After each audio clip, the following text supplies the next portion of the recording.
It's my next duty is to, interestingly, introduce myself as the next speaker. I'm sort of, as Peter explained earlier on, that obviously we have some constraints on asking MPs to come and speak. They're not allowed to talk in case they sort of use it as a campaigning platform. These are the PERDA rules which prohibit that type of activity. So I've been sort of parachuted in to do a session as well. So it's an area of great interest for me that I wanted to talk about today. Let me just move those slides on.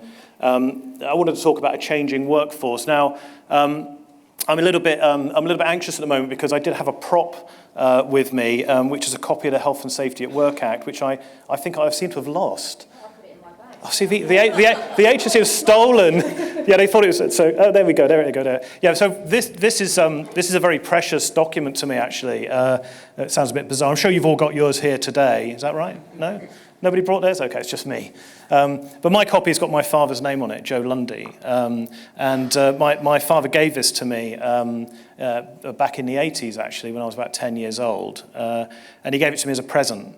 It's a slightly unusual present to give a 10-year-old. I wanted Lego, but then, of course, I got a copy of the Health and Safety at Work Act.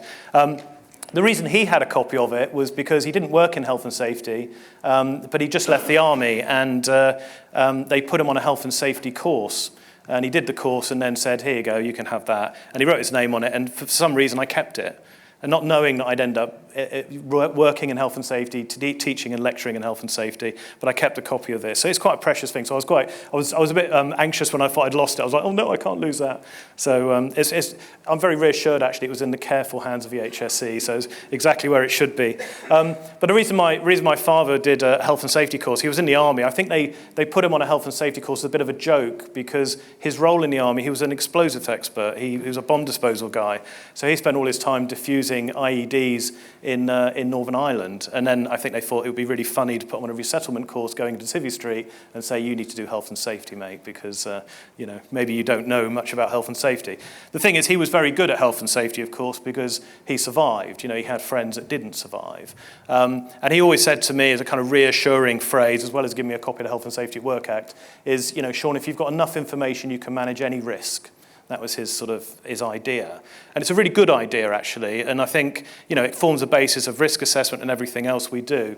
And the other interesting thing, back in the 70s, they used technology. They were very innovative in terms of protecting people. So one of the principles was they would use remote control vehicles. They called them wheelbarrows. And they would use those with a little remote control headset. And they would go out to the bomb, if you like, if it was in a car. And they would use that maybe to blow the doors off or look at the bomb with a camera or do a little bit of destructive work to try and remove the person from the risk. So that was very early day kind of understanding of how to eliminate, if you like, a hazard that was so extreme as a bomb. And then, of course, that's developed in terms of technology in that particular industry. But innovation and technology is an interesting area for me. So ever since then, I think, and certainly throughout my health and safety career, I've been very interested in the development of technology and how technology can be used to help us innovate, if you like, and control and manage risk. But one of the areas that's interested me a little bit more recently is about people and the fact that actually, we tend to have a focus. I'm a bloke. Men are typically interested in things. I've kind of grown up. I turned 50 this year, and I realised actually that there are people out there as well. That sounds a bit extreme. I do recognise there are people out there. But my fascination with technology perhaps is extended to an understanding that it's people that change as well. Now, the HSE every year they have a foresight report that they publish every year, which looks at emerging areas of things like technology. And one of the interesting bits in there that I thought was quite useful was this idea that people are changing as well. And we need to recognise that if we're going to sort of adapt our processes. And as Sarah was saying this morning, we need to think about culture. I can't remember the exact word you used, but I think it was culturally unacceptable sort of behaviours, things that perhaps we need to change our viewpoint, that maybe things that we used to think were acceptable are no longer acceptable, and that becomes a common feeling amongst everybody. So in order to recognise that, of course, we need to recognise the people that we work with. So this changing workforce is quite a key factor, I think. So as things are changing rapidly, innovation, the use of artificial intelligence, technology, drones, smart equipment as well, equipment that tells you whether it's been put together correctly or not. You know, how amazing is that? So no longer do we rely on the human being, perhaps, to check it and inspect it, but maybe the equipment can tell us whether it's been put together right and it can be used. That's quite an innovation which people are looking at now. The workforce is changing. We have 5 generations in the workforce now. We'll play a little game in a minute, the generation game, to see whether we've got those 5 generations here. But that's never been the case before. By 2020, which is very soon, 30% will be over 50 years old, so I'm in that bracket. But interestingly, 50% will be millennials. So it feels like we've been sort of giving the millennials a hard time for quite a long time, but actually they're going to be the ones occupying most of the workforce. So a lot of us will be working for millennials or working very closely with them. And people are delaying retirement. So my wife works in a university, she works in a team, she's the youngest member of her team. 2 of the members of our team, one's over 80 and one's 78. Working professors, and you think they'd just be at their desk, but they're not at their desk. They're out there. She works in wastewater management. They're out there in rivers with waders on, taking samples, giving the health and safety department a heart attack most days. So they are very active, very able, older workers who, of course, do present some risks to the workplace, but also present some benefits as well. But that's a fact. Increasingly, we are a more digitally native workforce, which can leave people behind. So certainly I work in a company, it's quite a young company. I also have people who are in their 60s who perhaps are struggling to keep up with some of the developments that we're initiating, the use of iPads, data capture, data mining, if you like, and using that data to inform our decision making. You know, for some people, that's a real big step, and it can be quite difficult for them to grasp. And the traditional approaches, perhaps, this is a bit of an extension, but perhaps our traditional approach to health and safety is a bit outdated. And there are lots of actors and players, if you like, within the health and safety environment who are challenging the traditional approaches to safety and saying maybe we should do things a bit differently. That's not to say that everything we've done in the past has been wrong, because, of course, since the introduction of this piece of legislation, there's been a tremendous drop in fatal injuries and life-changing injuries as a result of this. But we can't be complacent.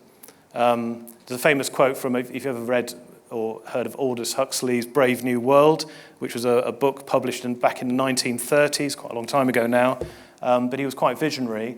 The book was about a society that was led by dystopia. It was a dystopian society led by genetically modified leaders who were superior in every way. So we haven't quite ended up there. We might be in a dystopian society, but we certainly haven't got genetically modified leaders, although I don't know, some people might think differently.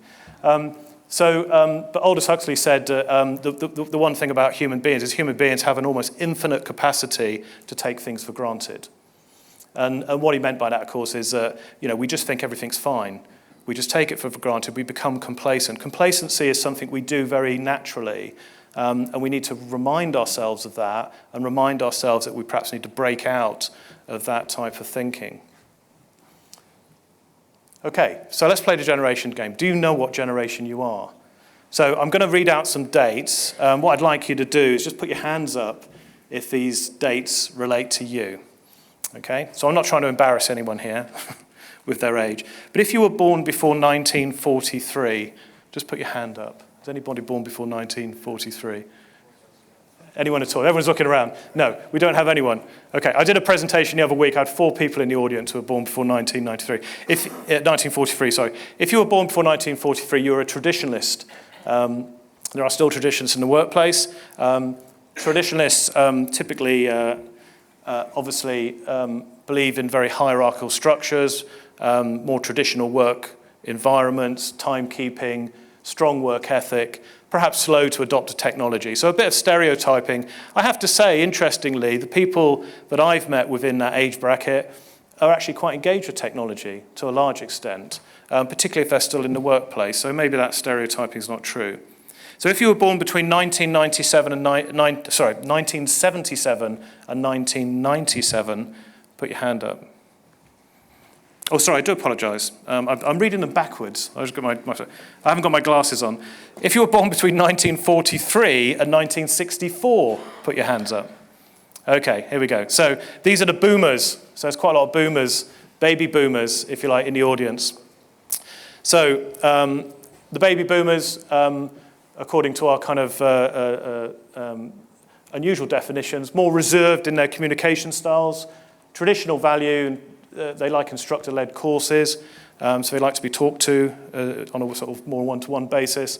And they have good qualities for managers. They like managers to be ethical, fair and consistent. So these are the kind of baby boomers. So you might resonate with this. If you were born between 1965 and 1976, put your hand up. Okay, so this is pretty much everyone. I expected this because I think we're in an industry where pretty much everyone is Generation X. So Generation X are responsible for all the problems that we're currently facing in the world, I think. So it's all. I'm a Generation X as well. So it's all our fault. Of course, we look at change as opportunity, perhaps. We like a hands-off management approach, which is interesting, as opposed to a more hierarchical structure. And we tend to have an entrepreneurial spirit. Probably blame Margaret Thatcher in the 80s for that, for getting us on board with entrepreneurial spirit. Nothing wrong with that, though. So a lot of people, of course, within health and safety and within this area of industry are typically Generation Xers.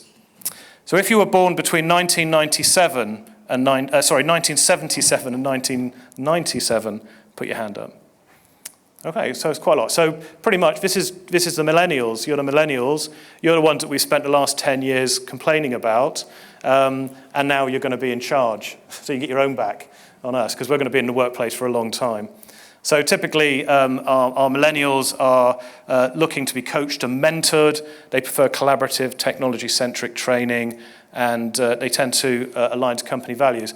And a colleague of mine who's done a bit of research on this in terms of health and safety and how generational definitions relate to health and safety, has identified that millennials tend to be quite ethically driven. They're quite moral. And this is very useful, of course, in a health and safety context because you can appeal to people. And I've certainly noticed this. I've done a lot of teaching to younger people, younger surveyors, young building surveyors, university, some of them in that sort of category, and they tend to be very moral about it. They understand it, they get it. They don't see it as a kind of legal compliance thing, they just see it as the right thing to do. So that's useful for us because we can use that to help us sort of develop new strategies to encourage people to engage. Right, last category then, anyone born 1997 and onwards? Anyone here? Oh, look at that. That's really interesting, isn't it? So we've got no one at the kind of older end, no one at the very young end. So this is our I generation or Generation Z. So these are the people that have just entered the workforce, the very young people. I've got children in age range from 31 down to 10, so I've got people in both millennials and Generation Z or the I generation. These are typically the kind of digitally native sort of generation. They're accustomed to change, they expect it, and they value those sort of in-person interactions. So they're very, obviously, social media savvy. They embrace that, they use it, they expect it to be used, which may actually be different than what we're used to in terms of my generation. So I'm on Facebook, but I don't really understand it. I have a Twitter account, I use it occasionally, but I'm a bit clumsy with it. I have younger people in the workplace who just use it in a way that I don't fully understand. So there is a big difference, perhaps, between between the generations, and it can just creep up on us. We don't always fully appreciate what that can mean. So, in terms of sort of how we use this information, well, that's an ongoing piece of research. I've got a couple of students at the moment looking at generational differences, looking at perhaps how this relates to how we develop policy, how we develop training, how we interact with things. I'm doing a piece of work with a company at the moment that's very interested in a concept called gamification. Have you ever heard that? Sounds something perhaps rude you do in the evening with your partner. It's not. Gamification is that kind of product of using technology to help develop training, perhaps, by interactive gaming techniques. Younger people are very much into this. It's a really interesting area for health and safety. Using augmented reality, virtual reality, perhaps, to create environments which they can interact with, which, rather than actually being there or just watching it on a slide or even a video, but actually immersing themselves in that environment. All these areas are quite interesting areas, but it involves a critical requirement to understand the people within that sphere. Okay, I just wanted to move on a little bit and talk a bit about the leadership and followership side of it as well. So in terms of cultural development, we've got to anticipate that there will be a leadership role. But in health and safety, we talk a lot about leadership, perhaps maybe too much. And there's this other concept called followership. So you may have heard of followership, you may not have. Again, it's an area of quite key research. A few of my colleagues are looking at the moment, really looking at leadership from a different perspective, from the other point of view. So followership is that sort of reciprocal process of actively following a leader. So it's about the sort of behaviours and engagement. It's a very cultural thing that we want people to engage with. It was first coined by a guy called Kelly in the early 90s. And Kelly sort of came up with these kind of ideas of classifications of people around their different behaviours. So there's a lot of stuff done in behavioural safety. There's a lot of categorisations, but this is really very much about sort of thinking about people as a group of followers and what they what you might want them to be. So your alienated follower is the person perhaps who maybe they used to be on board with you, maybe they were engaged, but for some reason they've been switched off. They're the person that doesn't want to engage anymore, and maybe they're against you. So alienated followers, like your toxic employee, can be a real problem in the workplace, and you need to sort of know who they are and identify with them. You've got your passive followers, perhaps the people who are just happy to sit back, wait to be pushed, prodded, and told what to do. That kind of passive response, the Homer Simpsons of the organisation, I guess. You've got the conformists, your stormtroopers. They're very, they just do what they're told, but they don't do any more. So they follow the rules, but they won't actually fully engage or add anything else to the story. So they can seemingly be good employees, but actually you need a bit more out of people. Typically, actually, it's more traditional. People tend to behave like this if they're more traditional, but the newer, younger workforce coming in tend not to be conformists. They tend to want to be more than that. They want more. And then you've got your exemplary followers. So I really wanted to put a picture up here of the 2019 rugby team, but unfortunately I'm a big rugby fan, so I was a bit disappointed. So I've kept the 2003 picture up there. So your exemplary follower is the person that goes above and beyond. They're following, but they're like your mini leaders, if you like. They're there to sort of do more than you expect them to do, always going a bit further than you want. They're kind of part of your cultural development. And Sir Clive Woodward, who coached the 2003 England rugby team, said to his team when he got them all together, and if you ever heard him speak, he talks about this a lot. He said, I want sponges, not rocks. What did he mean by that? Well, he said, I want you to open your minds. I want you to be learning people. If you're not a sponge, then you're not in my team, basically. I don't want rocks. I don't want you sat there saying, we used to do it like this. This is how we've always done it. This is the way it should be done. No. You've got to learn. If you're going to differentiate yourself from all the other superb and wonderful teams in the world, the only differentiator is how much you learn. That marginal gain you get, perhaps from learning, developing, and opening yourself up to new ideas, is the only thing that's going to make the difference. So I quite like this idea within the kind of exemplary follower. It's what we want everyone to do.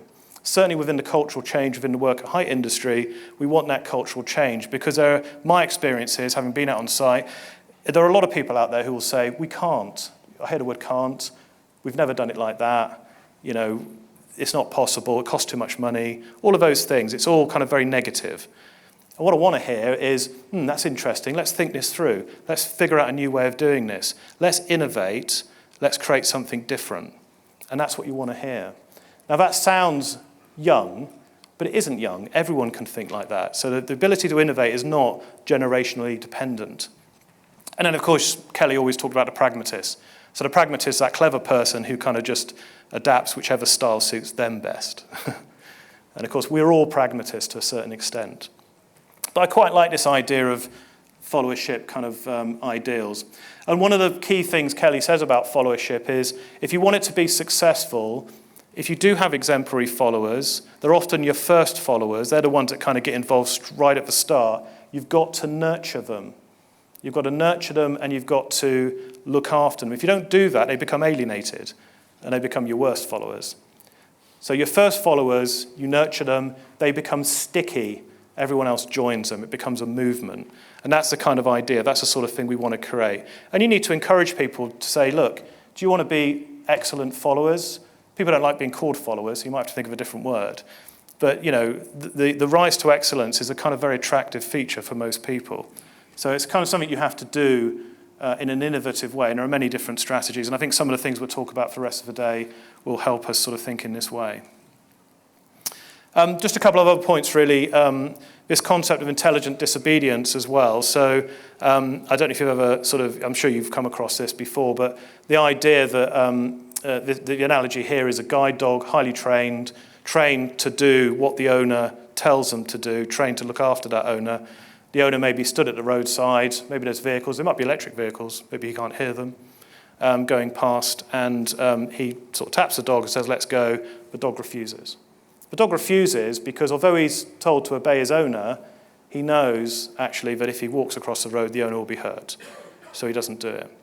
Now, of course, the dog isn't intelligent, but what we're asking people to be is a bit more intelligent, perhaps, in terms of stopping work, refusing to do things they shouldn't be doing, overcoming that kind of uncomfortable feeling, which I'm sure we'll hear a lot about today, that stops you from doing something which could lead to a fatality or a life-changing injury. A lot of organizations use visions. I like visions. This is just one of them, this dare to speak up vision, stand up for safety, speak up for safety. Safety. I see a lot of these. I like visions, but the thing about them is they need a strategy. It's all very well having a vision, but you've got to have a strategy. You've got to have something that makes it work. And I think that's about understanding your workforce, understanding maybe the different people, the types of people in your workforce, and also having some sort of strategy around how to enable those first followers to get this vision off the ground. So nurturing those first followers to make that vision come alive. Okay, I'm out of time. So my final thoughts on this really is generational diversity is a reality. It presents both risks and benefits. So it's something that I think does deserve a little bit more research so we can sort of maybe take advantage of how generations are changing, but also perhaps tackle those difficulties of having such a broad, diverse generational makeup. We need to change, and embrace new technology, do that in conjunction with understanding people and how they will interact with technology. One of the things we know about technology is we can develop new things, but people don't like to interact with it. We're like rats, really. You put a new object in a rat cage, the rat will ignore it for months before it feels it's familiar. And human beings are very similar. You put new technology in our environment, we tend to get very suspicious of it, we ignore it, and it takes a while to embrace it. Rethink our approach to leadership, perhaps. We're very leader-centric, certainly in the Western world, and I think we need to think about the follower side of it. We need to flip it around a little bit, think about our first followers, think about nurturing those first followers. And more than that, leaders and followers can work together on health and safety as a common purpose. Health and safety can be the purpose, if you like, to generate an organization. So we tend to bolt health and safety on to strategy and leadership initiatives, but actually I think health and safety could be the core thing and drive everything else. And also this kind of dare to speak up, encourage colleagues to be courageous followers, to have the courage to speak up and take action. And I think that's a real key theme, particularly in this industry, that we need to develop amongst everybody, actually, including ourselves. That's all I have to say. Thank you very much.